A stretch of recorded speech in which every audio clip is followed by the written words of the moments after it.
JD Vance running for Senate in Ohio. JD, how you doing? Good, Charlie. Thanks for having me. Thanks for coming on. So let's just start from how's the race going in Ohio? You started as an author, Hillbilly Elegy, and now it looks like you're almost tied. How are things going? Yeah, we got a lot of momentum. Seems like things are going in our direction. It's early, man. We still got 7 or so months to go, so a lot of voters are still starting to pay attention. And but man, I'm excited about where we are. If you'd asked me when we declared the candidacy in early July, if we'd be where we were in late October, I would have taken it, every single day of the week. So I'm happy. You have a lot of momentum, and I think it's just getting started. So let's talk about a couple issues. The vaccine mandate. Why is there so much silence from establishment Republicans on this vaccine mandate? JD, if I'm not mistaken, you're a Marine, you served in our military, and you did so courageously. We are now entertaining the dismissal of hundreds of thousands of members of our military. Why are we putting up with this? Yeah, it's pretty crazy. Members of our military, but also nurses. While we have a hospital shortage, truck drivers, when we have a major supply chain crisis, it's one of the craziest things that I've ever seen. And I guess I think the reason most Republicans are silent on this stuff is that they're terrified to sort of upset the apple cart when it comes to private companies, right? We're very comfortable as Republicans, and even a lot of establishment folks were criticizing the Biden government vaccine mandates. But I think that if we're going to actually represent our people and defend the interests of our people, we have to recognize that when the major multinational corporations say that you have to take a vaccine, you have to take an experimental shot to be able to work in this economy, to be able to support your family, we as Republicans have to stand up and push back against that. And so many Republicans, I think, say, well, we'll do it if it's the government, but if it's a private company, there's just nothing we can do. Of course, that's been the approach of say, Kristi Noem in South Dakota. But I think that's stupid, because at the end of the day, what we're most interested in is liberty. We're interested in our people being able to live fulfilled lives. And that's impossible when they're being forced to do something just to work in a normal job. Well, let's talk about that, because some conservatives say, no, liberty is having the companies do what they want. And if you don't like it, go find another job, go to another college. And it kind of goes to this argument that you started a couple years ago in a good way. Just why wouldn't you leave Ohio, JD? Why aren't you living in Manhattan? I mean, come on, it's not like Ohio's nice. It's this idea that you must betray the rootedness, is that you must kind of crumple the three-tied knot, as Edmund Burke would say, of the past, the present, and the future. And that's not a nation. That's nothing more than colony hopping. Why should we say, no, liberty's the pursuit of virtue. We need a balance between, private companies, obviously, and entrepreneurs starting new things, which we support. We like private property rights. But as soon as AstraZeneca, Moderna, Pfizer, Johnson & Johnson, BioNTech collude with Facebook, Google, Twitter, the CDC, and the NIH, excuse me while I say, no, this is not what I'm defending. This is not what the founding fathers thought of as liberty. Yeah, that's exactly right. We're not just an economy of rootless individuals. We're a nation of people with a common history and a common future. And at the end of the day, you raised something very important.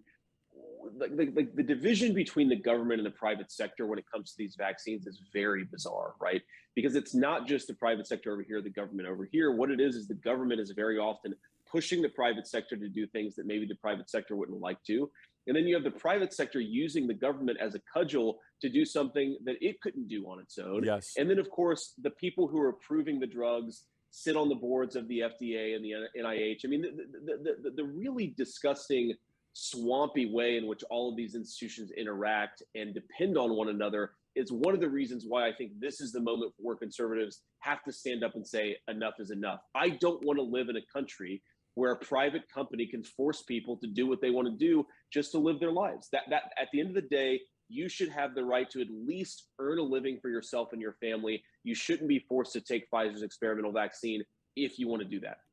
And this is where some conservatives just are paralyzed, because either they're bought and paid for by these companies or their special interest groups, or they hide behind slogans and dogma while their voters are getting crushed. And this is a really important moment where conservatives need to take a step back and say, what are we really trying to do here? Are we trying to preserve some sort of esoteric kind of one-liner like, oh, well, we stand for unfettered capitalism? And don't get me wrong, I love markets. They're phenomenal. It's the best way to organize society. But markets should serve people. And when people start to get crushed, then we should be unafraid to take a stand and say, you know what?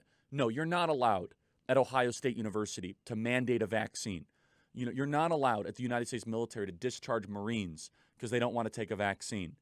And so what would you as a senator, JD, do about this? Because I'm seeing it is all quiet on the Western front. And I will say Rand Paul's been good on this, on the medical tyranny part of this. He really has.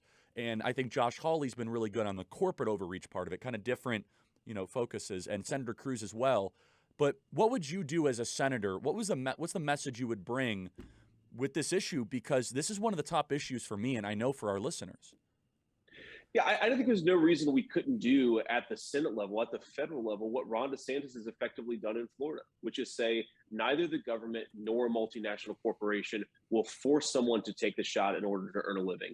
No school is going to force a 4 or 5 year old child to wear a mask to live a normal life in this country.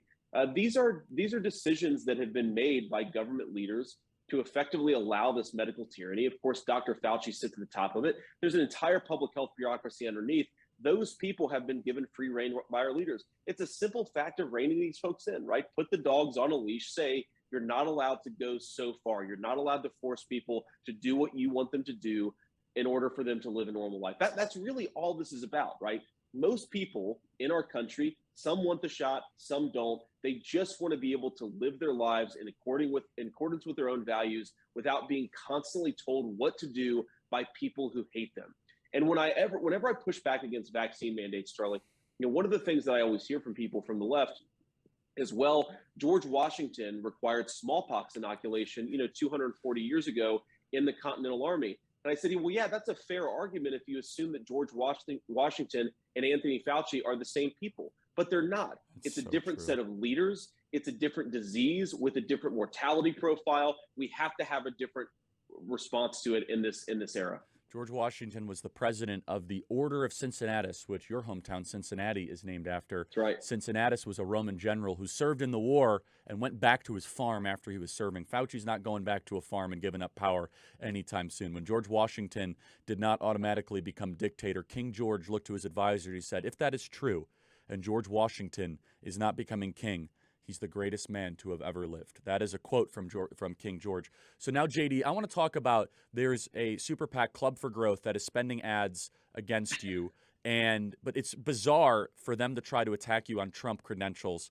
And for whatever it's worth, I don't speak for the president. He's a friend of mine.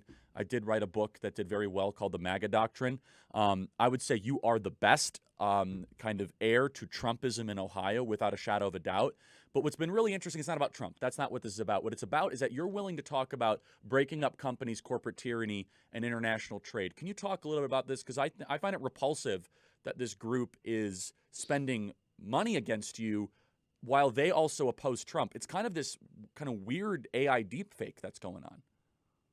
Yeah, exactly. And as you know, Charlie, like a lot of conservatives, right? I had some critical things to say about Trump 5 years ago. I was an enthusiastic supporter of his over the past several years. And, it's called the Club for Growth. I call it the Club for Chinese Growth, because the end result of their policies is to build up the Chinese economy on the backs of the American middle class and the American manufacturing sector.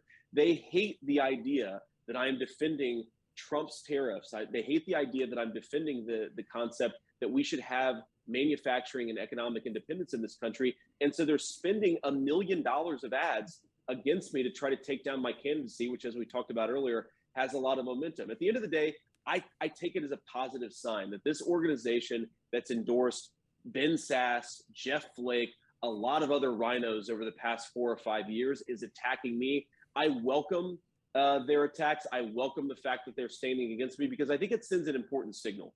I think if we learned anything over the last 5 years, it's that the problem, and there is a problem in the Republican Party, it's not, as the media says, with President Trump. It's with the entire set of institutions and establishment political figures that actively fought the president on immigration, on trade, on his core economic philosophy. And I think the reason they're attacking me is because they know that at the end of the day, on these core issues, I'm actually for American economic nationalism. I believe in our economic independence. I believe that we should have a robust manufacturing sector. I don't think that we should enrich Wall Street banks and ship all of our jobs off to China so that we can get a bunch of cheap garbage at Walmart. That is not my economic viewpoint, and because of it, they're attacking me. Self-sufficiency and breaking up the corporate oligarchy are two things that those groups are afraid to say because they might interrupt the capital flows of people that are highly intertwined with Wuhan, China. Let me say that again. Yep. A self-sufficient America and breaking up the corporate oligarchy. Those are top priorities, though, for a conservative base that are losing their job because of vaccine mandates. They can't get stuff at their local grocery store because of the supply chain crisis. We have a supply chain crisis because we don't make stuff here, because we have not made the decision to try to invest in our own workers. And I know that's a popular position in Ohio. Yes. In 30 seconds, talk about your website, jdvance.com, and just when is the race and how can people help? Yeah, the race is in May. They can go to jdvance.com. They can either volunteer for us or support us with resources if they're so inclined. One of the things I'm proud of is that I actually wrote my own issues page on my website. I didn't have a consultant write it. So go there, read what I'm about if you're interested. We need all the help that we can get. Ohio is a big state. There are a lot of people out there. We're trying to meet and shake every single hand that we can, but we need people's help in order to get the message out there, and I'd love their help. There is a new conservative movement, everybody, one that fights, one that's willing to look at the voters and tell them the truth, not the same sort of conservative movement that existed before that won election and lost the country. And I think JD's on the cutting edge of that, of the new right. So JD, God bless you. Thank you for coming, and we'll be talking to you soon. Thanks so much. Thanks, man. Take care.